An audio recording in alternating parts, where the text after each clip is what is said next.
Hi guys, samahan niyo kong gumawa ng sausawan ko para sa balot. Napa-order nga din ako sa TikTok nung nagtitrending na balot. Medyo kinakabahan nga ako nakainin to pero bahala na. Sasabihin ko nga din sa inyo kung ano yung lasa. Nung nakaraan pa nga sa akin dumating to, ngayon ko lang din mabubuksan. Dahil mahilig ako sa balot, ngayon natin i-judge yung nagtitrending. Huwag kayong mag-alala guys, hindi naman ako high blood para kumain ng madaming balot. Feeling ko nga aabutin pa to ng isang buwan bago ko maubos. Lahat kasi ng kasama ko sa bahay, hindi kumakain ng ganito.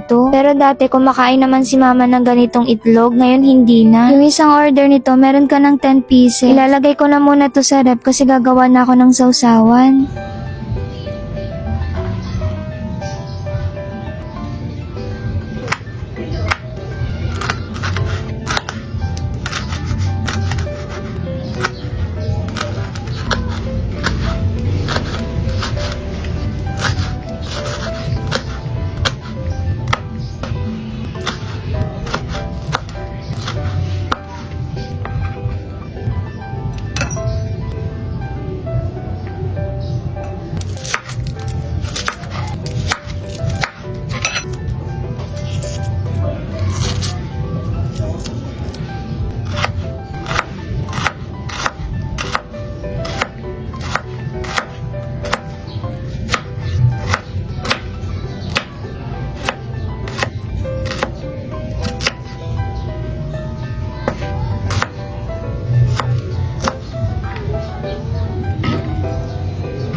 Papunta na din ako sa kusina para mag-init ng tubig. Syempre, hindi ko kakainin yan na hindi mainit. Malansa kaya yung balot. By the way, nagulat ako dito sa kalan namin. Ang lakas ng apoy. Nabigla ako sa pagbukas ko. Ginagawa ko tong vlog hapon na, kaya kakain ako ng balot kahit hindi gabi. Tapos na ako mag-init ng tubig, kaya ibababad ko na tong balot sa mainit na tubig. Naglagay din ako ng konting asukal dito sa suka ko. Hi guys! So, itatry ko tong nagtitrending na balot sa TikTok. And yung isang order nito, 10 pieces na.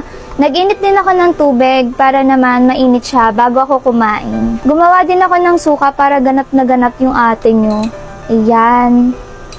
Sibuyas, siling labuyo, tsaka konting asukal lang naman to.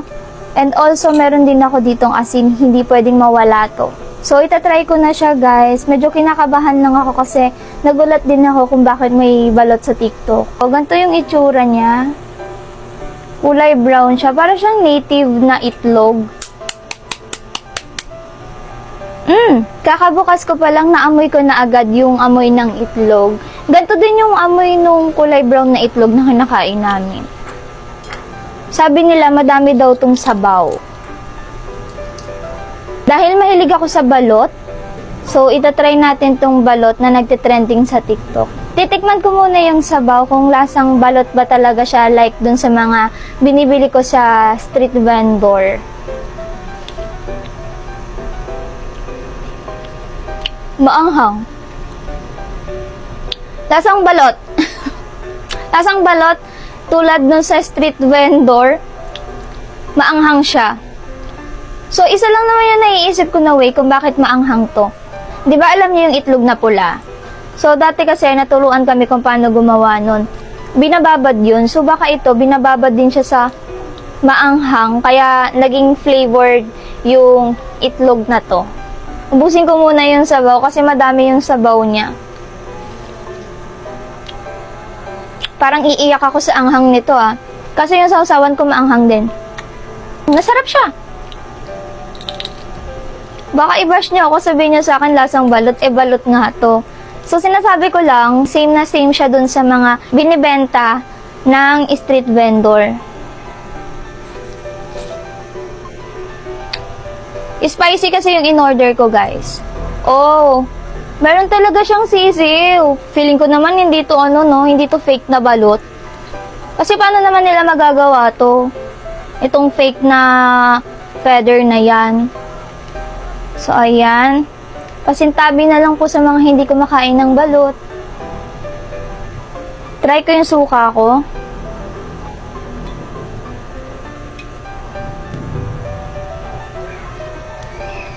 Masarap yung lasa niya.